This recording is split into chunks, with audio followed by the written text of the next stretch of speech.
Some Republicans say Mrs. Hillary Clinton is mad. Is she really?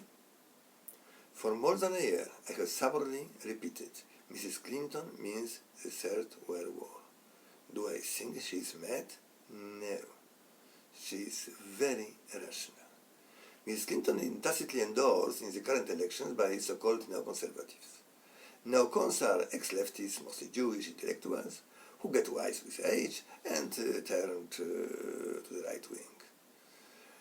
But in these elections, they have been supporting Mrs. Clinton. They see that the United States are the first military power in the world. But their power is diminishing. America has spent a lot of money to build themselves up as a military power. But now, as a result, has a huge debt and is now unable to spend as much as China, Iran and Russia. In 5 years, this bloc has the potential to become even stronger than the United States. So, if America wants to preserve its dominating position, it must eliminate its enemies now. It is a perverse intellectual reasoning, thinking right without conservative morality. And there is a second reason for the war, Iran.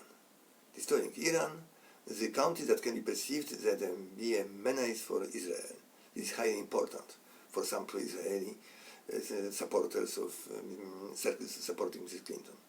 And of course, there are producers of armament and some generals who want a real war to finally do something they have been training to do for years. They are convinced that the war will be short and easily won. Atomic war, of course. But there is a fifth, very important reason for war.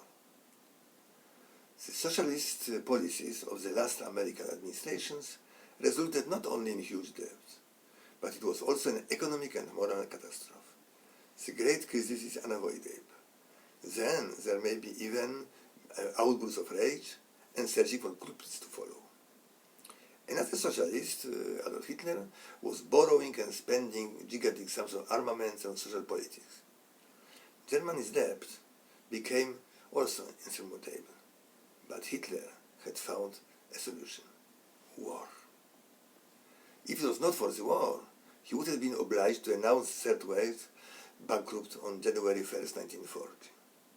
But during the war, one doesn't pay debts. And after the war, the losses are so high that nobody even asks for pre-war debts. The war becomes the only culprit. And Hitler was right. He was accused for everything, but not for the hopeless indebting of Germany, even when he lost. But after the war had been won, nobody would ask for any pre-war debt. So this immoral woman and her supporters have very definite reasons to wage a war. I don't warn atomic war. I do not admire Mr. Donald Trump. But now I repeat my ABC. Anybody but Clinton.